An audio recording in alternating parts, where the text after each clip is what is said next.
हिमालयातील उत्तुंग हिमच्छादित गिरीशिखरे गिर्यारोहकांना नेहमीच आव्हान देत असतात। या दुर्गम गिरीशिखरांवर चढाई करण्यासाठी गिर्यारोहणातील विविध सुरक्षा साधनांचा आणि तंत्राचा वापर करावा लागतो। यासाठी तंत्रशुद्ध प्रशिक्षण आवश्यक असते। नगरमधील अक्षय भापकर यांनी या संदर्भातील नुकताच माउंटेनिअरिंग कोर्स पूर्ण केला। उत्तराखंड राज्यातील उत्तरकाशी येथील नेहरू पर्वतारोहण संस्था येथे 1 महिना कालावधीचे हे प्रशिक्षण होते। संस्थेचे प्रिन्सिपल कर्नल अंशुमन भदुरिया यांच्या हस्ते पदक प्रदान करण्यात आले। भारतीय सेना दलाच्या अखत्यारीत असलेल्या या प्रशिक्षण संस्थेत देश विदेशातील गिर्यारोहक प्रशिक्षणासाठी दाखल होत असतात।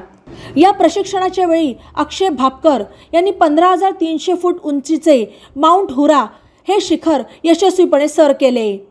यापूर्वी भापकर यांनी माउंट युनाम या 20,300 फूट उंचीच्या शिखरावर यशस्वीपणे चढाई केली होती। तसेच सह्याद्रीमधील तैलबैल, लिंगाणा, वजीर अशा कातळ सुरक्यांवर चढाई केली आहे। ट्रेक यात्री गिर्यारोहण संस्थेच्या माध्यमातून गिर्यारोहण क्षेत्राची आवड असणाऱ्या नवोदित गिर्यारोहकांना मार्गदर्शन करण्याचा मानस अक्षय भापकर यांनी व्यक्त केला। ई नवा मराठा यूट्यूब चॅनलला सबस्क्राइब करा आणि बेल आयकॉनवर प्रेस करा।